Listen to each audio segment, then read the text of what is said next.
तो गाइज घरे बसी बसी विरक्त लगे से आज आम बाहरलु मुवी देखापी। मुवीर ना हूँ द कंजरिंग लास्ट राइट। तो ये आम बाहरी गलु महाराजा हॉल जावाई।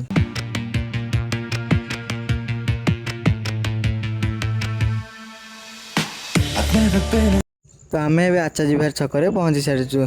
तो आगो को जाइए राइट टर्न बुलिकी जीवु महाराजा हॉल।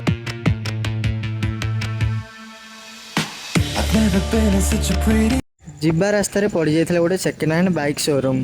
तो आपण मैंने जदि किणवा चाहते सेकेंड हैंड बाइक ताल आसी जातु आचार्य विहार छक से मिल जाव।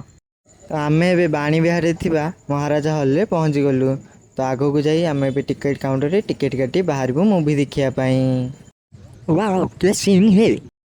मुवी टाइम जेहेतु आम पहुँची सारीचु से आम जल्दी जल्दी आसी निज निजर सीट ग्रहण कर मुवी देखिया स्टार्ट करदेलु। यही मुवीटी सत घटन आधारित। फास्ट सीन देखु देखु तो मुझे छानिया गले।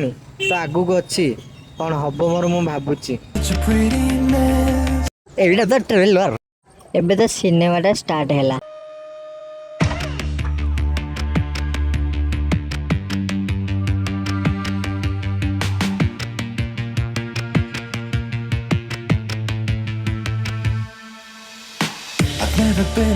तो अबे मुवी सरी जाइए। तो अबे आम तलू जाइए बाहर घर को जावाई।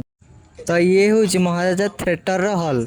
तो तलू आसी देखला को मेघ पकाउछि। तो अबे आम कौन करूँ से वेट कलु मेघ छाड़ापी। तथापि वर्षा छाड़नी टिके टिके होउछि। तथापि आम मेघ को न डरी सीधा बाहरिलु घर को जावाई। एबे तो आम आचार्य विहार छक हो गलु। आ अल्प बाट रहा आम घर। एबे आम घर को पलैबू। तो गाइज आज वीडियो एतिकी। एमती आगो को नुआ नुआ ब्लॉग आसीजिवो। तो लाइक सब्सक्राइब करने जमार भी भूलिबेनि।